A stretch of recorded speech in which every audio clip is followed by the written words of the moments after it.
Sa mga nagdaang kabanata ay nakiusap si Long Fei na tulungan ang kapatid niya na gamutin ito, at sa pakiusap ni Long Fei ay agad naman niya itong ginawa sapagkat plano din naman ni Xiao Chen na kunin siya bilang isa sa mga tagapaglingkod niya, dahil sa pamamagitan nito ay hawak na ni Xiao Chen ang buhay niya. Nang matapos ngang gamutin ni Xiao Chen ang kapatid ni Long Fei ay makikitang maayos na ang kalagayan nito. Sa ginawa ni Xiao Chen ay nakaramdam siya ng bahagyang pagod na sabi pa nga niya na ang siyam na muling pagkakatawang tao ng buhay at kamatayan ay isang panlilinlang sa langit, at hindi na ito magagamit muli sa hinaharap. Dagdag pa niya habang pinagmamasdan ng babae na makapangyarihan ng inapo ng dugong phoenix na ito, sana ay may maipakita ka sa akin na mga sorpresa. Maya-maya pa nga ay pinapasok na ni Xiao Chen ang lahat dahil tapos na siya sa kanyang ginawa. Nabigla naman ang mga nag-aantay at malaking tanong sa kanila kung nagtagumpay ba si Xiao Chen sa kanyang ginawa. Mabilis namang pumasok si Long Fei at agad niyang tinanong ang kanyang kapatid kung kamusta na ang pakiramdam nito. Sinabi naman ni Xiao Chen na medyo mahina pa siya. Magigising siya sa mga susunod na oras. Gayunpaman, ang kanyang kondisyon ay napigilan lamang ng maikling panahon at ito ay magtatagal upang magamot ito. Matapos niyang sabihin ang kasalukuyang kalagayan ng kapatid ni Long Fei ay agad niyang ibinaling ang usapan sa kanilang dalawa ni Long Fei. Nahihiya naman si Long Fei sa kanyang mga sinabi kanina kaya naman bahagya siyang natigilan dito. Maya-maya pa ay nagkaroon na siya ng lakas ng loob upang harapin si Xiao Chen kaya naman lumapit na siya. At agad na lumuhad sa harap ni Xiao Chen na sabi pa nga niya na simula ngayon, ako si Long Fei, ay magiging iyong nasasakupan. Sa ginawa niya ay natuwa naman si Xiao Chen kaya naman pinatayo niya na ito. Lumapit naman si Jiang Chuan kay Long Fei at sinabi niya dito na magiging nakababatang kapatid ka ng kapatid ko sa hinaharap, ngunit magiging magkapatid tayo, kaya tatawagan mo akong Big Brother. Sa mga sinabi ni Jiang Meng ay biglang nanas si Long Fei kaya naman binigyan siya ni Long Fei ng madilim na ekspresyon. Na agad naman siyang nakaramdam ng takot. Ilang sandali pa ay sinabi na ni Xiao Chen na kailangan niya nang umalis at kapag nagising na ang babae ay agad itong dalhin sa kanya. Ngunit bago siya umalis ay sinabi niya kay landlord na siya nga pala, maufang hindi mo kailangang sumama sa akin, ipapatawag na lang kita kung kailangan. Malugod naman itong sinang-ayunan ni landlord. At sinabi din niya kay Jiang Chuan na ikaw sumunod ka sakin, nagtataka naman si Jiang Chuan na kung bakit siya sinama ng kanyang boss. Maya-maya pa ay nakalabas na nga sina Xiao Chen at Jiang Chuan at kasalukuyang na silang nasa lansangan. Habang naglalakad sila ay makikita ang maraming tao dito at ang mga nagbebenta ng iba't ibang mga bagay at pagkain. Ilang sandali pa ay nakaramdam ng panganib ang three-eyed wolf. Natuwa naman si Xiao Chen kaya naman sinabi niya kay Jiang Chuan na sasamantalahin natin ang pagkakataong ito para maglinis ng ilang maliliit na langaw. Nang makalagpas sina Xiao Chen sa mga hangal na gusto siyang patayin, ay sinabi ng isa na umalis na sila sa Chunfeng Tower, maghintay ng tamang oras at gawin ito, sumang-ayon naman agad ang isang hangal ng walang pag-aalinlangan. Sa kabilang banda naman ay nakarating na sina Xiao Chen sa labas ng sekta. Habang naglalakad ay pinakikiramdaman ni Xiao Chen ang mga hangal na kanina pa nakasunod sa kanilang. Maya-maya pa ay sinabi na ni Xiao Chen sa mga hangal na kanina pa kayo sumusunod sa amin, kaya naman lumabas na kayo. Nagtaka naman si Jiang Chuan sa mga sinabi ng kanyang boss kaya naman tinanong niya ito na kung ano ang ibig sabihin nito sa kanyang mga sinabi. Sa tanong ni Jiang Chuan ay hindi naman siya pinansin ni Xiao Chen. Maya-maya pa ay tumawa ng malakas ang leader ng mga hangal at sabay niyang sinabi na akala ko ay isa ka lang ordinaryong bata, napansin mo na pala kami kanina pa, masasabi kung mayroon kang ilang mga kasanayan. Agad na lumabas ang mga hangal kung saan sila nagtatago at makikitang medyo marami ito. Pinalibutan ng mga hangal sina Xiao Chen at may hawak itong iba't ibang sandata. Sinabi naman ni Jiang Chuan na bus, tumakbo ka na ang mga taong ito ay nandito para patayin ako, kaya naman ako na ang bahala dito at bahagya kong aaliwin sila, at mauna ka na. Sinabi naman ni Xiao Chen sa kanya na boy, alam mo ba kung bakit kita dinala dito? Nagtataka naman si Jiang Chuan sa sinabi ng kanyang boss dahil wala siyang ni kahit katiting na ideya.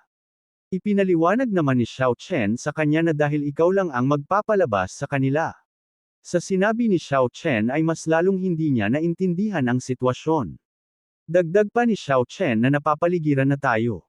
Tingnan natin kung gaano karaming tao ang dumating upang patayin tayo. Napangiti ng malademonyo si Xiao Chen at sabay niyang sinabi na ang lahat ng nandito ay mamamatay.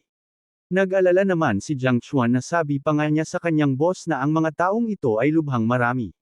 Subalit sinabi naman ni Xiao Chen sa kanya na kailangan muna ang matulog pansamantala, iginiit naman ni Jiang Chuan na tutulong siya. Ngunit hindi siya pinakinggan ni Xiao Chen at agad siyang pinalo. Dahilan upang siya ay bumagsak sa sahig at makatulog ng mahimbing. Bahagya namang inilipat ang eksena sa kwarto ng pamilyang Dragon. Sinabi ni Long Fei sa kanyang sister na dapat kang gumaling sa lalong madaling panahon. Maya-maya pa ay may kumatok sa pinto at sinabi nito na Long Fei buksan mo ang pintuan. Nagtataka naman si Long Fei kung sino ang taong nang aabala sa kanya. Nang mabuksan niya ang pintuan ay agad na sinabi ng elder na Long Fei kailangan na nating umalis. Takang tanong naman ni Long Fei na kung saan sila pupunta. Ipinaliwanag naman ni Elder na umalis na sa Chunfeng Tower ang Jiang family boy at ang disipulong iyon ng Qing Yanman at tinatayang napapalibutan sila sa kagubatan sa sandaling ito. Dagdag pa niya na ikaw at ako ay pupunta ngayon, para lamang samantalahin bilang mga mangingisda. Sa mga sinabi ni Elder Zhao ay sarkastikong sumagot si Long Fei na ganun ba, kung ganun naiintindihan ko. Bahagya namang nakaramdam ng kakaiba si Elder Zhao sa reaksyon ni Long Fei.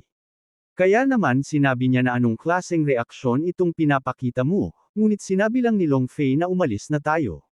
Ngunit walang kaalam-alam si Elder Zhao na naghahanda na si Long Fei upang paslangin siya. Ilang sandali pa ay biglang nagpakawala si Long Fei ng isang atake sa likod ni Elder Zhao na nagawang tumagos ang atake nito, at napasukan na lang siya ng dugo. Habang iniinda niya ang kanyang natamong pinsala ay sinabi niya kay Long Fei na kung anong ibig sabihin nito. Ngunit sa kanyang sinabi ay nakatanggap lang siya ng maraming atake, dahilan upang bumagsak siya. Habang nahihirapan ay sinabi niya kay Long Fei na gusto mo bang lunukan ito ng mag-isa, pwede mo akong patayin ngayon, ngunit alam mo ba ang kahihinatnan ng pagkakasala sa pamilya Zhao? Sumagot naman si Long Fei habang hinahanda ang kanyang atake na hindi na mahalaga sa akin ito. Dagdag pa niya na Zhao Wuji. Noon pa man ay gusto ko nang patayin ka na. Matapos niyang patayin si Elder Zhao ay nilapitan niya ang kanyang kapatid at sabay sinabi niya na sister, kailangan umalis ni brother ng ilang oras. Ilang sandali pa habang naglalakad siya ay sa isip-isip niya na Xiao Chen, tingnan ko kung ang mga taong nakapaligid sa iyo at kay Jiang Chuan ay makakaligtas sa kalamidad na ito. Balik tayo sa eksena na kung saan sinabi ng isang hangal habang natatawa na ano ang sinabi mo. Pinalibutan mo kami. Hindi, pinalibutan ka namin. Sinabi din ng isa na boy, ibigay mo lahat ng gamit mo, at iiwan namin ang buong katawan mo. Sa kanyang mga sinabi ay wala siyang natanggap na kahit anong sagot kay Xiao Chen. Habang nakangiti ay sinabi ni Xiao Chen na simulan natin sa iyo. Nang marinig ng hangal ang sinabi ni Xiao Chen ay bahagya siyang nenes dito. Kaya naman sumigaw siya ng malakas at sabay niyang sinabi na kung ganun ay maghanda kang mamatay. Ngunit sa kanyang ginawa ay wala siyang kaalam-alam na nabutas na pala ang kanyang katawan. Gulat na gulat siya sa mga nangyayari at malaking tanong sa kanya kung kailan pa umatake si Xiao Chen. Tuwang-tuwa naman si Xiao Chen sa kanyang ginawa na sabi pa nga niya na nakaisa na siya.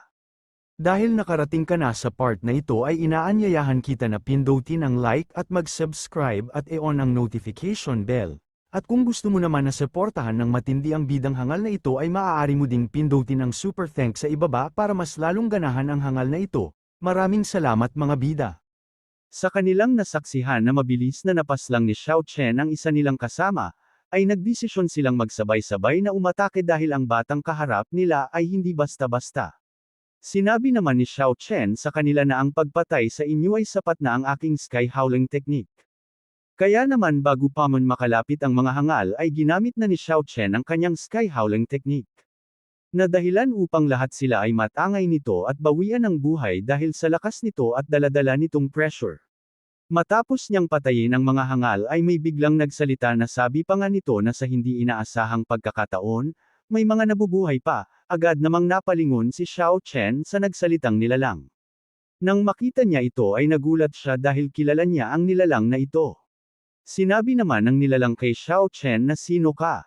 Ang kasanayan sa martial arts na iyon ay hindi isa na maaaring ma-master ng mga master ng Taiwanyo Dynasty. Sarkastiko namang sumagot si Xiao Chen na kawili-wili, hindi ko inaasahan na mayroon kang isang dobleng kaluluwa. Nabigla naman ang nilalang sa sinabi ni Xiao Chen kaya naman tinanong niya ito kung paano niya nalaman ito. Lumabas naman si Wen Qingqing at sinabi niya na aheng hindi simple ang batang ito, dahil alam din niya ang tungkol sa dobleng kaluluwa. Ipinaliwanag naman ni Aheng kung bakit sila dumating na ang mahiwagang palad lang ang gusto ko, ayoko ng gulo. Ibigay mo ito sa akin at paaalisin na kita. Dagdag pa niya na dahil alam mo ang tungkol sa dobleng kaluluwa, dapat mo ring maunawaan na hindi kita kalaban kung magsisimula tayong mag-away. Sinabi naman ni Xiao Chen kay Aheng na dobleng kaluluwa, mahirap hanapin iyon. Ang bilis ng paglilinang ay maraming beses na mas mabilis. Ito ay 10 o daan-daang beses na mas mabilis kaysa sa mga ordinaryong tao. Dagdag pa niya na maaari nitong talunin ang mga mandirigma sa parehong realm, sa ngayon, mayroon kang 7 beses na lakas ng labanan. Humanga naman si Aheng na sabi pa nga niya na hindi na masama. Kaya dapat mong intindihin na kahit nagtatago ka ng lakas mo, hindi mo ako kayang talunin, kahit sa martial art na ginamit mo lang. Sinabi naman ni Xiao Chen na interesado ako sa iyo. Bakit ang isang malakas na lalaki na tulad mo ay magiging alipin lang sa gayong babae? Nenas naman si Wen Qingqing na sabi pa nga niya na kung anong ibig sabihin ni Xiao Chen. Sinabi naman ni Aheng kay Xiao Chen na hindi ko maaabot ang mayroon ako ngayon kung hindi ako inampon ng kanyang ama maraming taon na ang nakararaan. Kung gusto mong galitin ako, mamamatay ka. Natawa naman si Xiao Chen sa mga sinabi ni Aheng kaya naman sinabi niya na ang asarin ang insekto. Hindi ko na kailangan pang gumamit ng ganoong paraan ng paghamak. Pakiramdam ko ang mga kaluluwa ay talagang parang mga kaluluwa na mahirap makilala. Kaya hindi ko maiwasang makaramdam ng kaunting pagsisisi kung papatayin kita ngayon.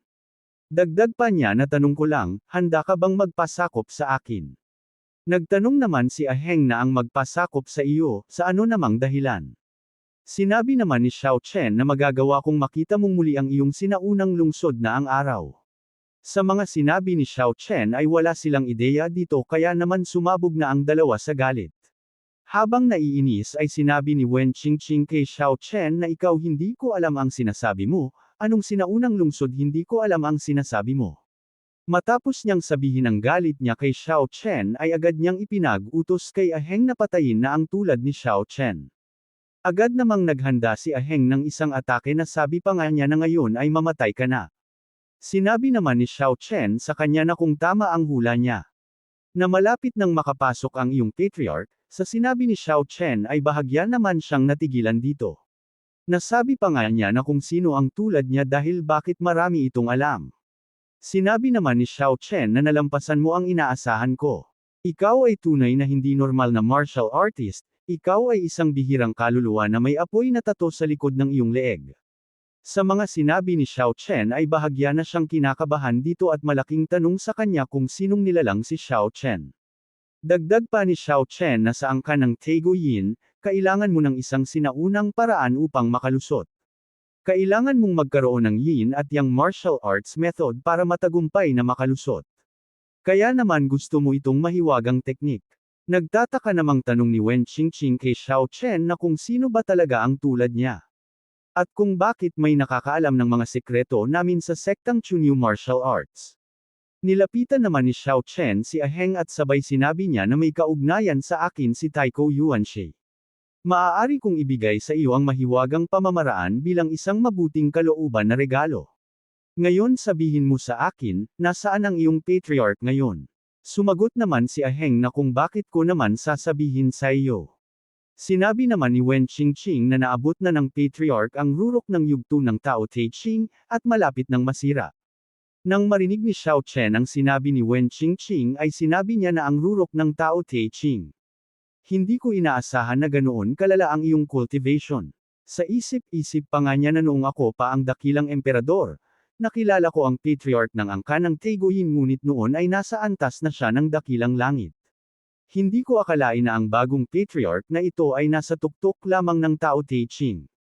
Nenas naman si Wen Qingqing kaya naman sinabi niya kay Xiao Chen na ang lakas ng loob mong sabihin yan. Ang antas ng spirit ng aking master ay mababa. Walang hiya. Natawa na lang si Xiao Chen sa mga pinagsasabi ni Wen Qingqing. Maya-maya pa ay kinuha na ni Xiao Chen ang mysterious palm kay Jiang Chuan. Ngunit bago niya ito ibigay kay Aheng ay pinagmasdan niya muna ito. Ilang sandali pa inabot na ni Xiao Chen ang mysterious palm kay Aheng na sabi pa nga niya na narito na, kunin ang mystical na pamamaraan na ito at umalis na. Nagtataka pa din si Aheng na kung bakit binigay lang ni Xiao Chen ng basta-basta ang mysterious palm. Ngunit bigla na lang siyang nagulat nang hawakan ni Xiao Chen ang kanyang kamay. Sinulatan ni Xiao Chen ang kanyang kamay, habang si Aheng naman ay nagtataka kung ano ang ginagawa ni Xiao Chen. Nang matapos ni Xiao Chen na sulatan ang kamay ni Aheng ay nagtataka siya kung ano ang isinulat ni Xiao Chen. Sinabi naman ni Xiao Chen na ulitin ang mga salitang iyan sa iyong patriarch. Pagkatapos nito, bumalik sa Qingyanmen para hanapin ako. Nakangiti namang naglalakad si Xiao Chen, subalit si Wen Qingqing ay tinanong niya si Aheng na kung ano ang isinulat niya. Sinabi naman ni Aheng na supreme ang isinulat niya sa kanyang palad. Ngunit nagtataka siya kung sino ba talaga si Xiao Chen. Tahimik namang pinagmamasdan ni Long Fei ang mga ginawa ni Xiao Chen na sabi na lang niya na ang Xiao Chen na ito ay masasabi kong napakalakas. Nako, hindi inaasahang naging lingkod ng ibang tao si Long Fei. Sa isip-isip naman ni Xiao Chen na marahil ay sapat na ang mga tao, ngayon ay dapat na akong mag-cultivate upang makapasok sa susunod na realm ng mga spirit sa lalong madaling panahon. Dagdag pa niya na sa ganitong paraan ang aking cultivation ay maaaring karibal sa tuktok ng Tao Te Ching. Makalipas ang isang araw ay bahagyang inilipat ang eksena sa Chunfeng Tower. Nang magising si Jiang Chuan ay nasabi na lang niya na bakit sobrang sakit ng ulo ko. May kakaiba bang nangyari kahapon, bakit parang wala akong maalala? Maya-maya pa ay sinabi na ni Xiao Chen sa kanilang tatlo na babalik muna ako sa Qingyanmen. Mao Feng, manatili ka lang sa Chunfeng Tower. Kung may anumang problema, padadalhan kita ng mensahe. Long Fei, manatili ka lang at hayaan mo akong alagaan ang Qingyanmen.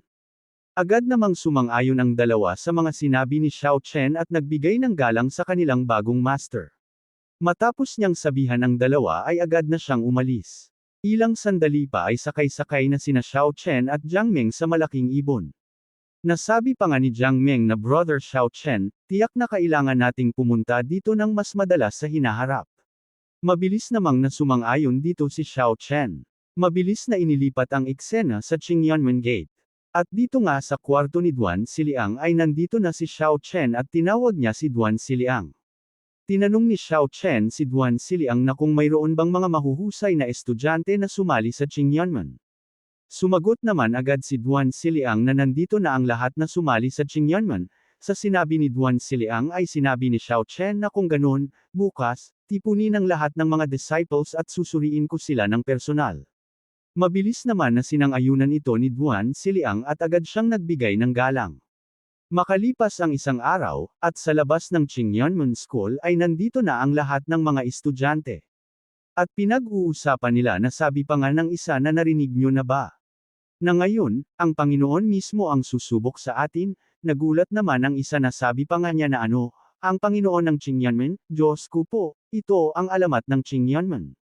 Sinabi naman ng baguhang disciple na si Chu Tianxiu na ito na ang pagkakaton ko. At sinabi niya kay Nebula, na kapag nakita tayong dalawa ni Zhu Chanzan, pareho tayong uusad. Sumunod ka lang sa akin, kapag ang isang kapatid ay nakakuha ng pagkain ay ang isa ay makakakain din. Agad namang nagpasalamat si Nebula sa mga sinabi ni Chu. Subalit sa isip-isip ni Nebula na tiyak na kailangan kong gumanap ng maayos, hindi ko hahayaang mawala ang mukha ni Brother Chu, hindi ko rin naman hahayaang mawalan ng mukha. Maya-maya pa ay biglang nagsigawan ang mga disciples at nagagalak silang makita si Zhu Chanzan. Masaya namang binabati ng mga disciples sina Xiao Chen habang naglalakad at kasama na din si Duan Siliang. Nang makalapit ng bahagya si Xiao Chen ay sinabi niya sa lahat na pumunta ako dito ngayon para sa isang bagay lamang. Ito ay ang pagpili ng isang tao bilang aking personal na disipulo. Nagulat naman ang mga disciples sa kanilang narinig kay Zhu Chanzan. Na kahit si Duan Siliang ay biglang nanlumo sa biglaang desisyon ng kanyang senior. Kaya naman lumapit siya dito at nakiusap na kung ganun, sa tingin mo kaya ko. Sa kanyang ginawa ay biglang nena si Xiao Chen kaya naman binigyan siya ng matinding titig senyales na huwag siyang makialam. Sa ginawa ni Xiao Chen ay bigla na lang siyang nakaramdam ng takot kaya naman nanahimik na lang siya. Sa kabilang banda naman ay tuwang-tuwa si Chu na sabi pa nga niya na ang maging personal disciple isa itong napakagandang pagkakataon. Dagdag pa niya na magbabago na talaga ang buhay ko. Subalit sa isip-isip na maninebula na isang tao lang ang tinatanggap. Mas magaling si Brother Chu sa akin, siguradong siya ang desisyon, masaya talaga ako para sa kanya. Ngunit sa loob-loob niya ay nanlulumo siya dahil sa isa lang ang pwede. Sinabi naman ni Xiao Chen sa lahat na simple lang naman talaga ang mga kailangan, ang disciple ko lang ang pinakamalakas. Ano man ang kagalingan, maaari lamang silang maging pinakamahusay. Dagdag pa niya na magbibigay ako ng pagtatasa. Ang sinumang makapagpatuloy sa mahabang panahon ay magiging aking alagad. At dito na din matatapos ang ating episode 16 mga bidang hangal subalit hindi matatapos ang araw na ito nang hindi tayo nag-shoutout, kaya naman shoutout kay Franklin Ocido from Davao del Norte. Ralph Edward Escabal. Rape Damilo. Shoutout Monteverde. Cyril Lancipan from Zamboanga City. Dax Garay. Anaj from Calatagan Batangas. Marden Cordito from Cainta Rizal. Ian Brin. Jessen Maiko. Princess Gem Allen. Bunzan Bangko from Bakawan Pola Oriental Mindoro. At hanggang dito na lang muna mga bida, at sa mga hindi pa na shoutout ay huwag kayong mag-alala dahil nakalista naman ang iyong mga pangalan at nakikita ko ang mga comments nyo. Maraming salamat sa panunood at magkita-kita ulit tayo sa mga susunod na kabanata, kaya naman mangyaring pa-like na lang po.